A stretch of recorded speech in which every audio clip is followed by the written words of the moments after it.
I told my 6-year-old son I'd be there, front row, clapping louder than anyone, watching him play a tiny snowman in his first Christmas play. He believed me. I believed me.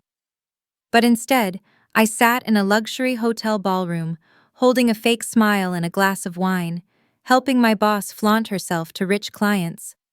It wasn't even a real meeting. It was all for her ego. That night, my son cried himself to sleep, and I stared at the ceiling thinking, this woman just turned Christmas into war. Have you ever been forced to choose between your child and your career, just to protect someone else's ego? If this story hits a nerve, leave a comment, share your thoughts, or simply hit like. Let's make sure no one stays silent after moments like these. I used to think that Christmas was the one time of year when the world just paused. Deadlines softened, phones stopped ringing, and people remembered to look each other in the eye. But I learned that even the most sacred days don't matter when you work under someone who sees people as tools. My name is Jessica Miller. I'm a single mom, a marketing coordinator at a prestigious ad agency in downtown Chicago, and the kind of person who tries, sometimes to my own fault, to do things the right way. I've been with Adler & Coney for almost 5 years. It's a place where appearances matter more than substance, where image is everything, and where the holiday decorations look like they belong in a movie set, artificial perfection. But I stayed because I needed the paycheck, the insurance, and the illusion of stability for my son Leo. Leo is 6. He's got these big, curious eyes that ask 1,000 questions without a single word. His favorite things are dinosaurs, jelly sandwiches cut into stars, and bedtime stories that always end in a happy twist. He's also the only reason I wake up every morning and survive the grind. This Christmas was going to be special. Leo had been cast as Snowman number 3 in his school's holiday play, a tiny, adorable role that meant the world to him. For weeks, he practiced his one line in front of the mirror. Snow much fun. He'd say it over and over with different voices, robot voice, monster voice, opera voice, until I was crying from laughing. I'd asked for the afternoon off over a month in advance. My direct manager, Claudia, gave me a casual thumbs up in the hallway and said, "Sure, of course, that's important." She always said things like that, vague, pleasant, non-committal. Claudia Thompson was the kind of boss who wore luxury like it was armor. Every day, she came in dressed like she was about to attend a Vogue photo shoot. Designer heels, sleek dresses, flawless makeup, and that awful perfume that clung to every surface. But underneath the glamour was someone cold, calculated, and hungry for praise. She thrived on being seen. The more important she looked, the more powerful she felt. She wasn't evil, not in the movie villain kind of way. She was worse. She was thoughtless. The week leading up to the play, I reminded her again about the date. She nodded absently, scrolling through her phone, and muttered, "Yep, noted. Family stuff. Got it." I should have gotten that in writing, but I trusted her. That was my first mistake. Leo had made me a paper ticket for the play. It had glitter glued all over it and said, "Admit 1, Mommy," in shaky kindergarten handwriting. I carried it in my wallet like it was made of gold. Every morning before school, he'd say, "You'll be there, right?" And every time I said, "Front row, baby," I wouldn't miss it for anything. The morning of the play, I dressed him in his costume, a white sweatshirt with glued-on cotton balls and a red scarf. He looked ridiculous and adorable. He hugged me tight before I dropped him off and whispered, "This is the best day of my life." It should have been. I arrived at the office just to tie up loose ends before heading out. I was packing up my laptop when Claudia waltzed in, all smiles and fake urgency. "Jess, change of plans," she chirped, tossing her coat on a chair. "We've got a client thing, super last minute. You'll need to come with me." I blinked. "I have my son's play in an hour. I told you." I know, she interrupted, waving her hand like I was talking about a dentist appointment. "But this is big. Sterling and Moss, our biggest account. They're flying in today and want to meet the team. Just to put faces to names, very casual, super short. We'll be in and out by 4 o'clock. But the play starts at 2:30, I said, trying to steady my voice. Claudia's smile didn't budge. They specifically asked for you. If you're not there, it's going to look really bad on the whole team. That was her trick, dressing manipulation in politeness, guilt wrapped in glitter. I froze. In the corporate world, it's easy to feel like saying no means signing your own pink slip. I didn't want to be the weak link, the inconvenient employee who put family before business. So I nodded, hating myself as I did. She beamed. You're a team player. I'll owe you one. It wasn't a client meeting. I'd learn that later. But at that moment, I slipped into the back seat of her car and told myself maybe, if we wrapped early, I could make it to the play late. Still catch the end. Still show up. But deep down, I already knew I wouldn't. The meeting wasn't in a conference room. It wasn't even in the office. Claudia drove us straight to the Rosemont Grand Hotel, 5-star, opulent, and absurdly overpriced. We stepped into the glittering lobby filled with holiday decor that screamed money. A 15-foot Christmas tree dripping in crystals, a string quartet playing jazzy carols, and waiters weaving through the crowd with trays of champagne. My stomach dropped. This doesn't look like a business meeting, I said, scanning the crowd. Claudia laughed lightly, brushing a curl behind her ear. It's a client appreciation mixer. Super casual, but trust me, your presence matters. She handed me a flute of champagne and gestured for me to mingle. I stood there frozen, staring at the glass in my hand, trying to breathe through the rising panic. I checked my watch. 2:18 p.m. I texted the school. Stuck in meeting. Please tell Leo I love him.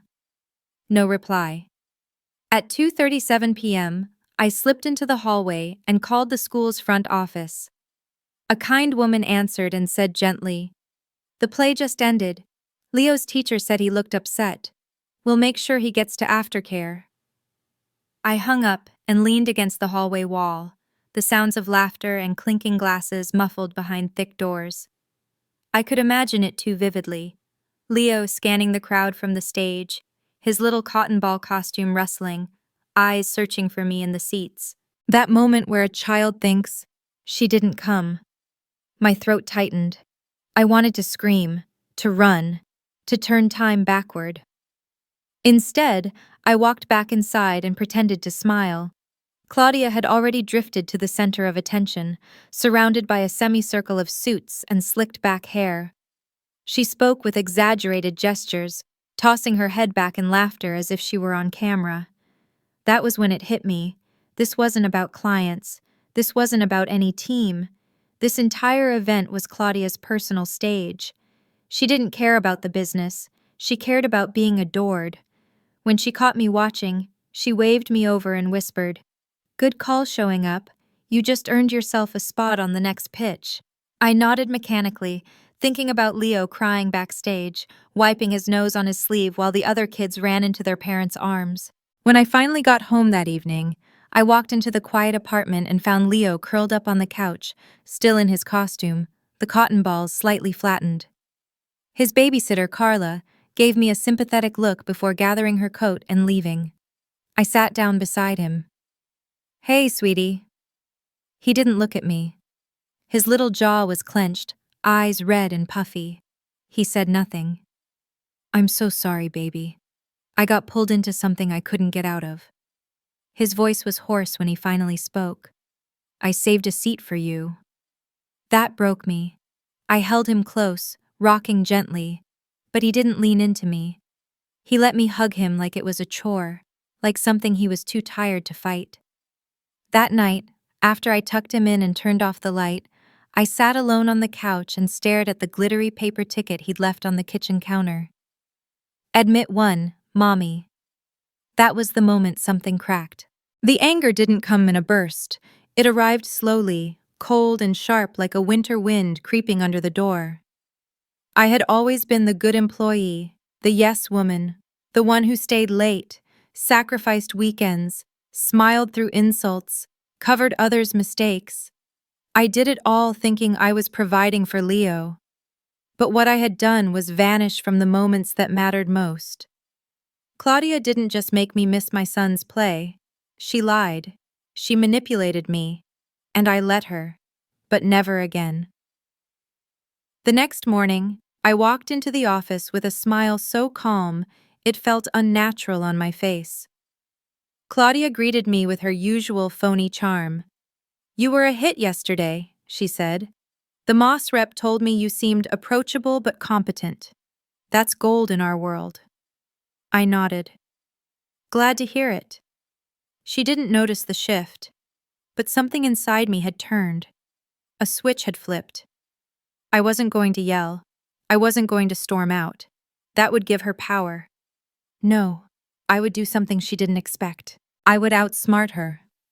That's when the plan began to form, not out of rage, but out of clarity. I started remembering things. That strange charge she made on the company card during a conference in Miami. The Christmas baskets she claimed she sent to clients, but which never arrived. The way she used junior staff to write her proposals while she took credit. The whispers in the break room that no one dared say aloud. She'd been untouchable for years, charming the board, distracting the partners with flashy success. But every con leaves a trail. All I had to do was follow it. I didn't start by kicking down doors or storming into HR. That's not how you take down someone like Claudia. She was too slippery, too polished.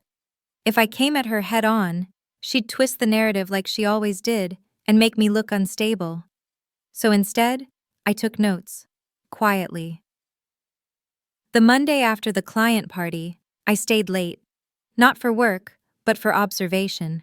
I went through shared folders, scanned budget reports, and reviewed old email threads. I found a file labeled Q4 holiday expenses and noticed something odd. Multiple charges from boutique stores, designer labels, and a $2,300 invoice from a luxury spa, none of which aligned with any real client campaign I knew of.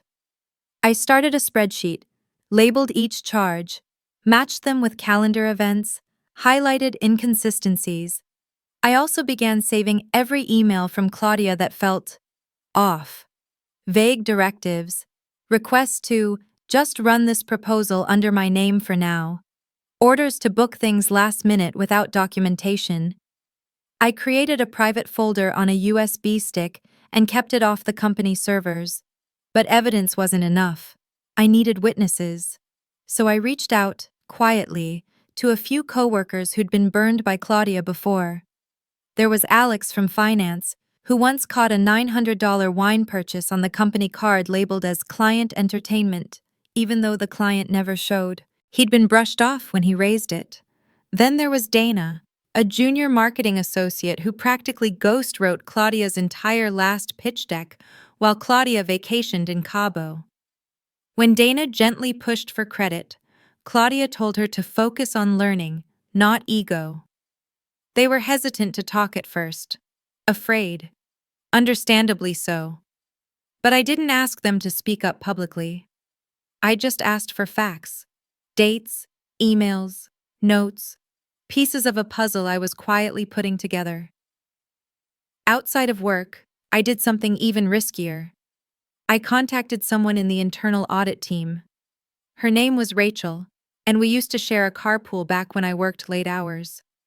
She was sharp, discreet, and hated misuse of company funds more than anyone I knew. I met her for coffee. "I need you to look into some expense reports," I said carefully. "Not officially, not yet." Rachel raised an eyebrow. "You think someone's embezzling?" "I think someone's using the company like their personal piggy bank and hiding behind junior staff to do it." She sipped her coffee, then nodded. "You're not the first to whisper something like this. But no one ever brings receipts." I slid the USB stick across the table. "Start here." That night, for the first time in weeks, I felt something close to relief. Not joy, not vengeance, just a quiet sense that the wheel had finally started turning. Back at home, Leo was building a Lego snow fortress. I sat down beside him and began helping him snap pieces together. "Do you remember your play?" I asked. He nodded, eyes focused on the blocks. "I'm sorry I missed it." He paused, then looked up at me. "Are you mad at the lady who made you go to the meeting?" I smiled softly. "No, baby. I'm just making sure she doesn't do it to anyone else." He handed me a little snowman Lego figure. "You can put her in the snow jail," he whispered. I laughed. "That's a good idea." It wasn't revenge I wanted. It was justice. And maybe, in some small way, it was about showing Leo that his mom didn't just sit quietly when people hurt her, that she stood up, even when it was hard, even when it was scary. The next step would be harder, taking what I had and making it public.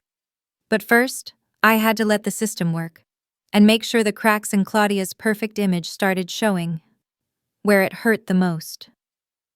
2 weeks later, the cracks began to show. It started subtly. An email from Rachel marked confidential, asking me for clarification on a couple of the flagged expenses. Then, a few days later, I noticed Claudia spending more time behind closed doors with the executive VP. Her expression tighter, her tone more clipped in meetings. She wasn't panicking, not yet, but she was watching. The next real shift came on a Tuesday morning when I arrived at work to find a corporate audit memo circulated to all team leads. It announced a routine year-end review of department expenditures, starting with marketing and business development. A ripple went through the office. People whispered in kitchens. Claudia pretended to be unbothered, but I caught her pacing in the hallway more than usual. That afternoon, she called me into her office. "Jess," she said, all sugar and strain. "Quick question. Did you mention anything odd to anyone in accounting?" I tilted my head. "About what?" She forced a smile. "I mean, just expense stuff. They're asking some weird questions." I kept my expression flat. "Just routine, I thought?" Claudia narrowed her eyes, just for a second, but recovered quickly. "Of course, totally normal." She was rattled. From that moment, she began to shift her tactics. Suddenly, I was being excluded from meetings I normally led.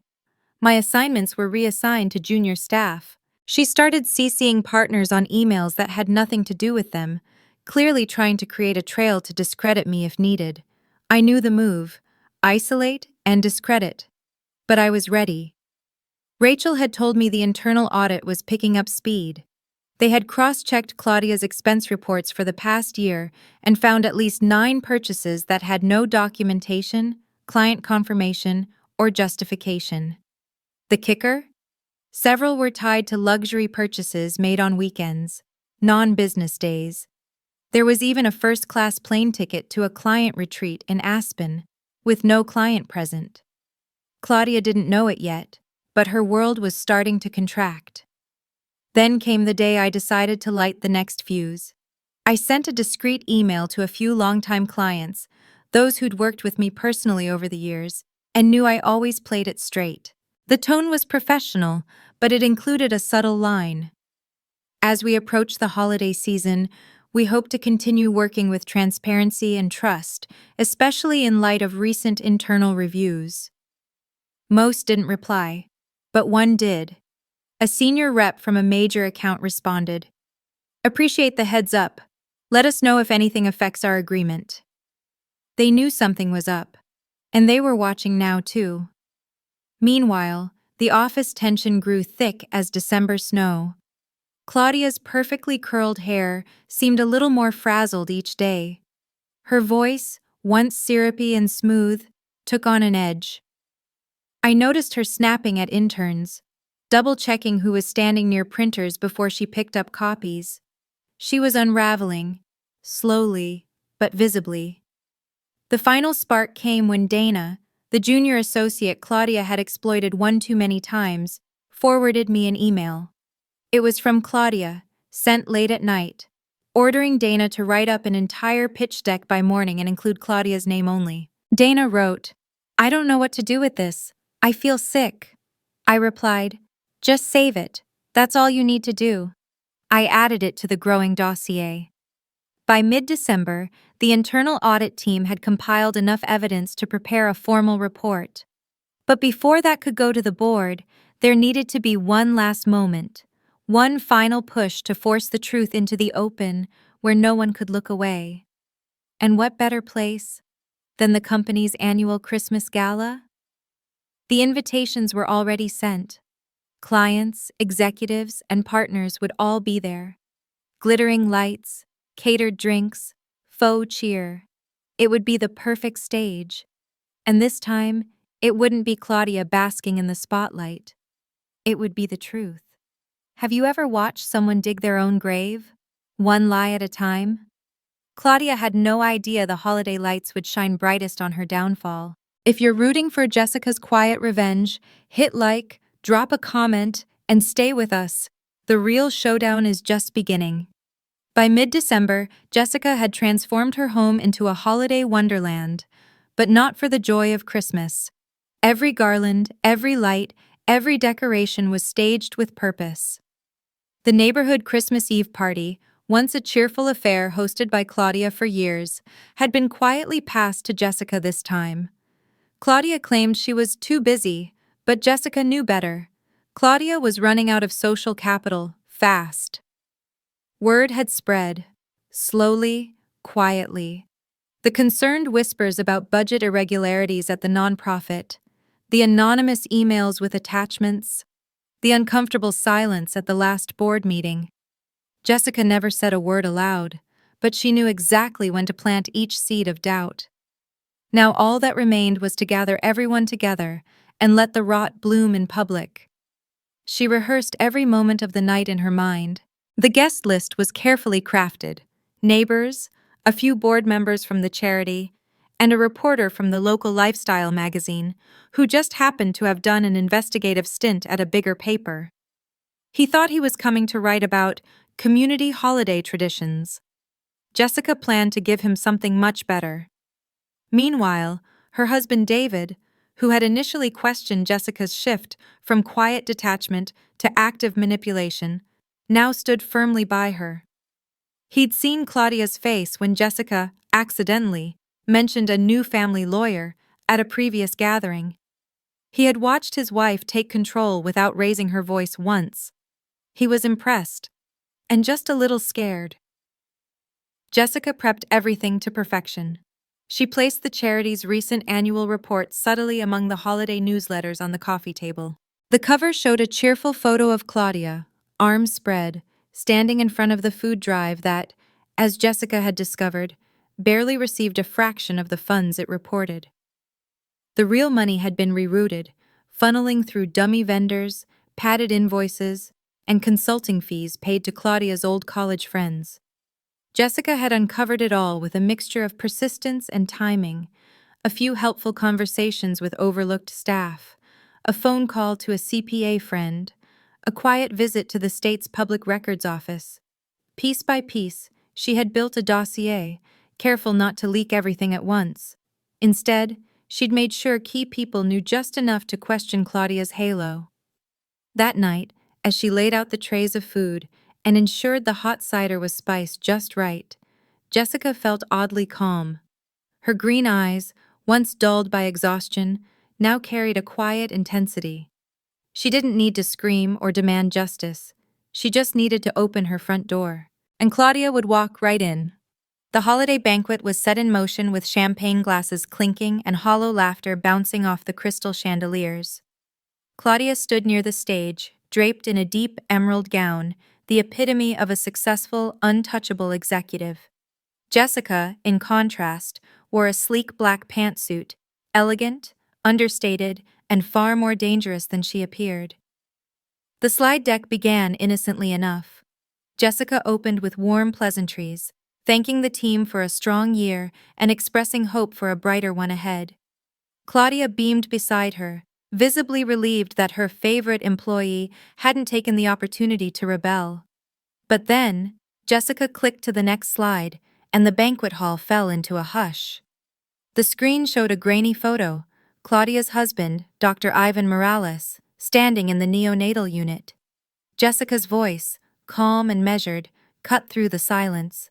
This was taken 24 years ago, the day after my mother gave birth to me at St. Helena Hospital. That man holding the chart? That's Claudia's husband. Gasps echoed. Claudia's face twitched, but she recovered quickly with a cold laugh. I'm sure that's a coincidence, she said too brightly. Doctors work all over. Jessica didn't blink. She clicked again. This time, a scanned document appeared. A handwritten chart with her mother's name, the date, and Dr. Ivan Morales' signature. Now, Jessica continued, fast forward to 2 years ago when Claudia hired me. Somehow, I was immediately assigned to her personal mentorship program. What a coincidence, right? A few chuckles, nervous, uncertain, rose from the audience. Claudia's color was fading. Jessica turned toward the audience. I want to tell you something else about mentorship. It requires trust. And while I trusted Claudia, she trusted me a little too much. The next slide displayed screenshots, emails from Claudia's private server. At first, they were minor, policy loopholes, small abuses of power. But the deeper Jessica went, the more devastating the revelations became. There were messages about fund redirection, falsified employee reviews, and even an email to HR recommending the firing of a single mother on medical leave, just to lower healthcare costs that quarter. Claudia lunged forward, her voice shrill. This is slander! You stole private information! Jessica didn't flinch. You know what else is private, Claudia? My birth record. But someone got their hands on it 24 years ago and made sure my mother never got the support she needed. Murmurs surged. Executives were now glaring at Claudia, some backing away slightly. Her husband, who had just arrived late, stood near the door, jaw clenched. I never said anything because I didn't want revenge, Jessica said. I wanted to understand. But the more I learned, the clearer it became. Claudia used her influence not just to silence my mother, but to shape the kind of woman I would become. I decided to be better, but I also decided not to be silent. Security stepped forward, not toward Jessica, but toward Claudia. The CEO of the parent company rose from his seat, voice firm. Ms. Whitmore, please come with us. Until a formal investigation concludes, your access to company systems is suspended. Claudia's jaw dropped. Her empire, the one she built on secrets and smirks, was crumbling under the weight of her own arrogance. Jessica stepped down from the stage as applause broke out, not loud and triumphant, but steady and sincere. She didn't smile. Not yet. That part would come later. The days following Linda's public downfall were strangely quiet. Emily felt like she had just stepped out of a battlefield, bruised, but not broken. Her phone buzzed constantly, former co-workers thanking her, reporters asking for interviews, old friends expressing shock, and even strangers reaching out to share their own horror stories from other corporate environments. But Emily ignored the noise. Her focus was Aiden. She picked him up from school early that Friday afternoon. The teacher smiled and told her how Aiden had stood up in class to explain how animals adapt when threatened, referencing his own struggles without hesitation. He was beaming with a new kind of confidence that Emily hadn't seen before. In the car, she asked, "Want to celebrate with ice cream or pizza?" Aiden thought for a moment. "Both?" Emily laughed. "Both it is." Later that evening, after pizza, ice cream, and a long walk along the quiet beach near their house, Emily sat down with her laptop. She knew this wasn't over. She had burned bridges, yes, but she had also opened doors. Her inbox had a message from HR, a formal acknowledgement that Linda was being placed on indefinite leave pending investigation, and that Emily's resignation was accepted. No apology, no compensation, just cold bureaucracy. But it didn't matter. What mattered was the attached PDF labeled Internal Misconduct Findings, Initial Review. She opened it. It outlined not only Linda's actions during the party, but also multiple other complaints that had previously been closed due to lack of evidence. Now, with the audio recordings and the IT department's recovery of deleted emails, the floodgates were open. Several department heads were implicated in shielding Linda's behavior to preserve their own status. Emily forwarded the document to a journalist she trusted. She'd kept quiet long enough. Over the next few weeks, the story exploded. A high-profile fashion blog ran the headline, "Behind the Gloss, Toxic Culture at Red Thread Fashion House, Exposed by Brave Insider Mom." Other publications picked it up. The board issued a public statement distancing themselves from Linda. Soon after, Linda's photo was removed from the company website. A quiet press release announced her retirement due to health reasons. Emily smirked when she read it. A few former executives tried to contact her, some to apologize, some to bargain. She ignored them all. Instead, she accepted a new offer, a consulting role with a nonprofit that advocated for workplace equity and disability inclusion. It paid less, but it made her heart lighter, and it gave her flexible hours to spend with Aiden. One evening, as they were both lying on the floor building a Lego spaceship, Aiden asked, "Do you think that lady is still mad?" Emily looked at him and smiled gently. "She probably is, but that's not our problem anymore." He nodded. "Good. She was mean." Emily reached over and hugged him. "Yeah, but you? You were amazing." For the first time in years, she felt truly at peace. Not because Linda was gone, but because she had reclaimed her voice and used it to protect something worth more than any title, her son's dignity. And the best part? She wasn't done yet. For weeks after the hearing, the air around Haley felt still, too still, like the hush after a violent storm. There were no more threats from Diane, no more backhanded remarks or subtle digs from extended family. Just quiet. For the first time in years, Haley wasn't looking over her shoulder. Her grandmother's house felt different too, warmer, safer. She'd had the locks changed, repainted the front door a vibrant blue, Grandma's favorite color, and planted a few lilac bushes along the side, just like the ones from their old neighborhood. She sat on the porch often, sipping tea, journaling, or just watching the world move slowly again. The same house that once held so much grief now began to feel like home. Therapy helped more than she expected. She went in thinking she'd talk about her aunt, but ended up talking more about her mother, how she never really grieved her, how she carried guilt for not understanding what had happened back then. Her therapist gently peeled back layers that Haley had stuffed down for over a decade. And as painful as it was to open old wounds, it was the only way they finally started to heal. She started volunteering at a local support center for young women facing family estrangement and inheritance disputes. She didn't share her full story at first, just listened. But slowly, she opened up. Her voice trembled the first few times, but with each retelling, it grew steadier. Her pain, once a source of shame, became a bridge, connecting her to others who thought they were alone.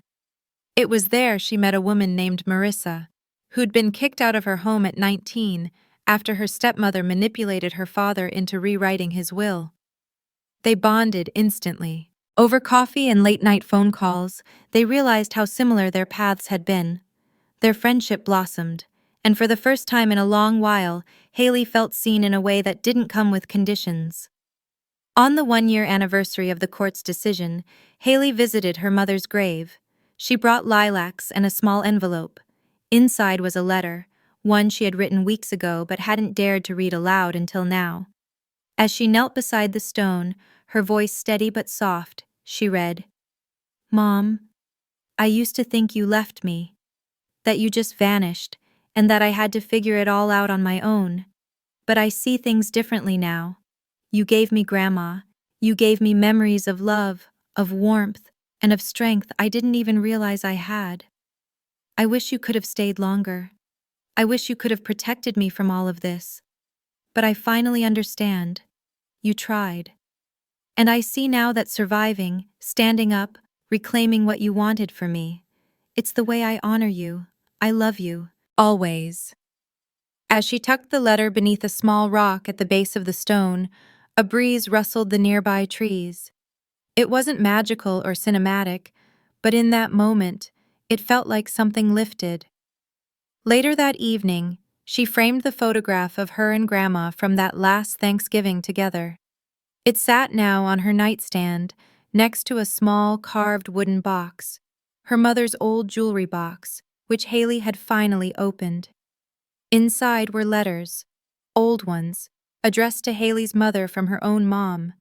Words of encouragement, recipes, even a few poems. A legacy of strong women, whispering to one another across generations. Haley didn't know exactly what the future held, but she did know this. She would not allow the cycle of manipulation, bitterness, and betrayal to define her family line. She would live differently, speak up, protect what mattered. And if she ever had a daughter of her own one day, she'd make sure her story began not in silence, but in truth.